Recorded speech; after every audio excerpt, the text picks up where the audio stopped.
Salut, bienvenue dans cette vidéo où nous allons cette fois-ci apprendre à utiliser le widget Pro et le widget Column. Ce sont deux widgets largement et grandement utilisés qui vont nous permettre de disposer nos éléments les uns à côté des autres ou les uns à la suite des autres, soit de les superposer, soit de les juxtaposer. Alors on va commencer avec le widget Column. Alors pour le déclarer, c'est très simple, on va simplement écrire ou déclarer la classe Column.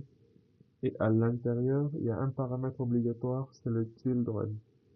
Le children, ici, c'est la liste des enfants, la liste des widgets qui seront mis les uns en dessous des autres dans notre colonne. Ensuite, après avoir défini comme ça, le children, il nous suffit maintenant de mettre nos widgets. Alors, dans les précédents tutoriels, on a vu comment utiliser le widget text et le widget container. Alors, on va plutôt faire appel au widget text. Alors, on va dire bienvenue sur ma chaîne et je peux enregistrer.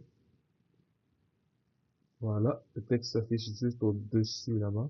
On verra après comment le placer à l'intérieur de notre écran directement. Ensuite, juste en dessous, je vais créer un container. Alors, ce container,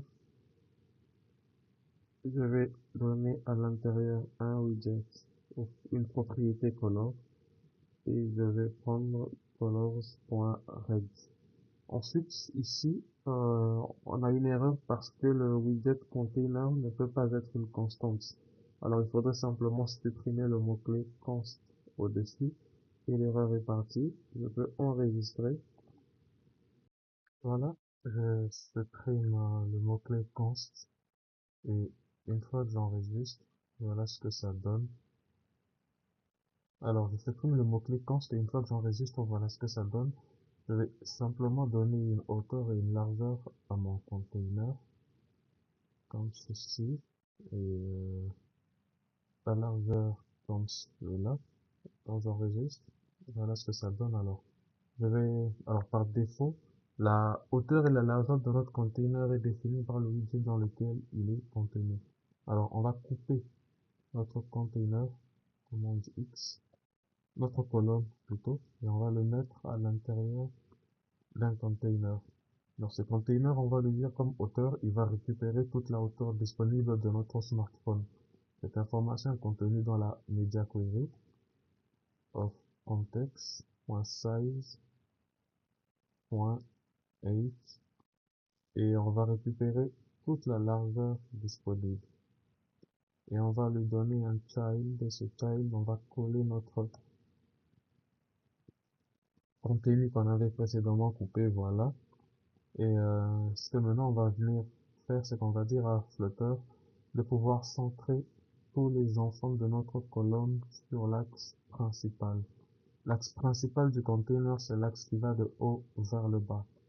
Alors, on va prendre la main axis alignment, point center. Voilà.